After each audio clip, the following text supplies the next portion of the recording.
Hi everyone, I'm Miss Wendy and thanks for joining me for this week's junior high take and make craft.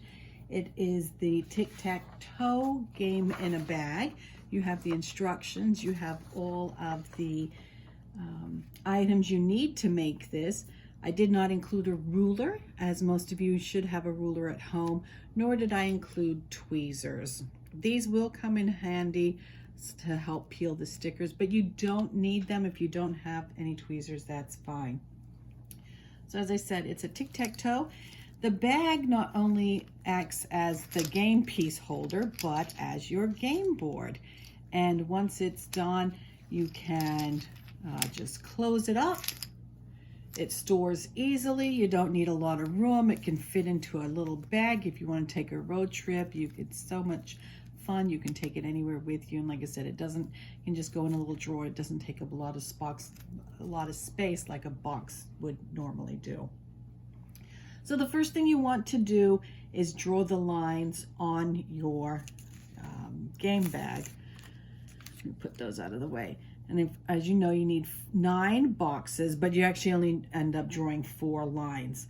So I just kind of eyeballed it, because it's not exactly conducive to doing 2 inches apart or anything like that. So I just, like I said, I eyeballed it.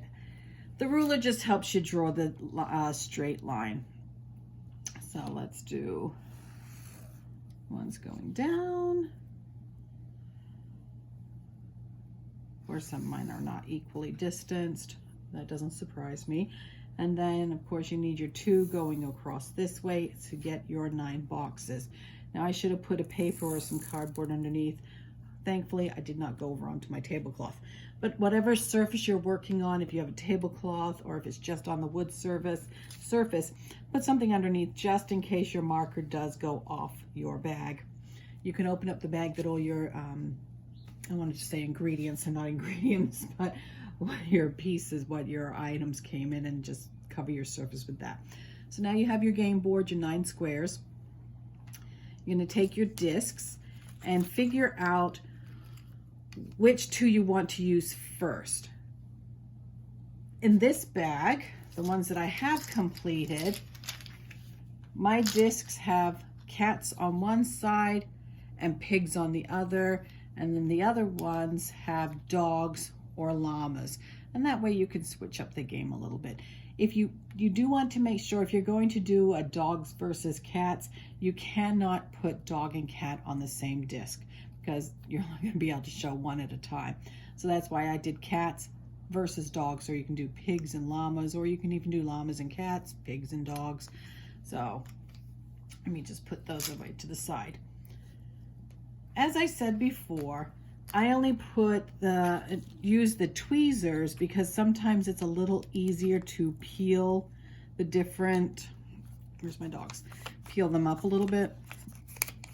They do peel relatively easy, because this is the vinyl. And the little dogs have a heart too. I just like the tweezers because then you can hold this and kind of center it around, see where it's centered, and then take your tweezers out and just smooth it out. It's as easy as that. Another one.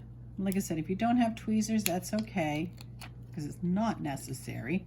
And since this is vinyl, if you do an oopsie and you don't like where it is, you can just lift it off and replace it and put it where you want it to go.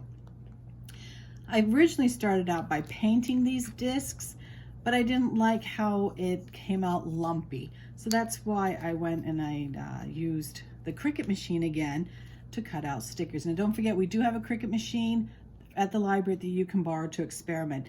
This is self-adhesive vinyl, and it works wonderfully with that. You can design different things.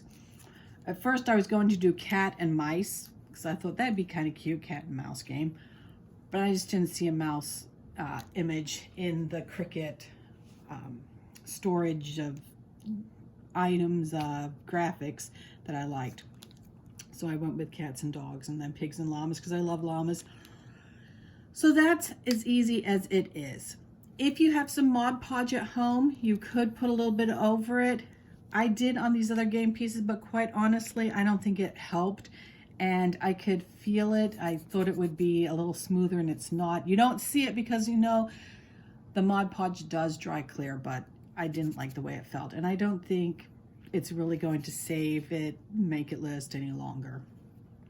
So that's it.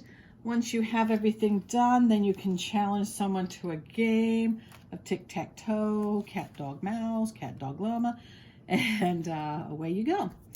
And then once you're finished, just put everything in your bag, tie it up, and put it away until next time. The other thing that's in the bag this week, there is a survey for you to take. We are asking everyone who watches our videos to take a brief survey. It's just to help better serve you as we're moving into maybe a busier summer season. We're trying to streamline programming for you. So there's just 3 questions. Do you watch the craft tutorial video? Do you watch it to the end? Do you find the video tutorial helpful? Do you think you even need it? And would you still request a craft kit if there was no accompanying video, but obviously still had the instructions? So I'd be most appreciative if you could answer those questions for me. You can email me at wroe@allsiplibrary.info. That is on the sheet here, so you can email those answers to me, and we will take everything into consideration and try and make the programming better for you. I just wanted to share one book with you this week. It's called Double the Danger and Zero Zucchini by Betsy Uhrig. Now this book stars Alex Harmon, and he prefers running over sitting still and reading. Everyone calls him a reluctant reader, but as we know, there are no reluctant readers. You just haven't found the right book. But when his aunt offers to pay him to point out the boring parts in her children's book, he figures it's an easy way to make $10. The problem is, it doesn't only have a few boring pages. The whole thing is a lost cause. What is Alex going to do? He enlists the aid of a couple of his friends, and they go on some mighty fine adventures, helping his aunt get that perfect children's book. So if this sounds interesting to you, you can go online and request this book. You can call us up and we will place a hold for you. It's as easy as that. So thanks for joining me. I hope you had fun or will have fun doing this. And please join me next week when there's another craft tutorial and coming your way. Until then, take care. Bundle up if you're going out, and we hope to see you soon at the library. Bye-bye.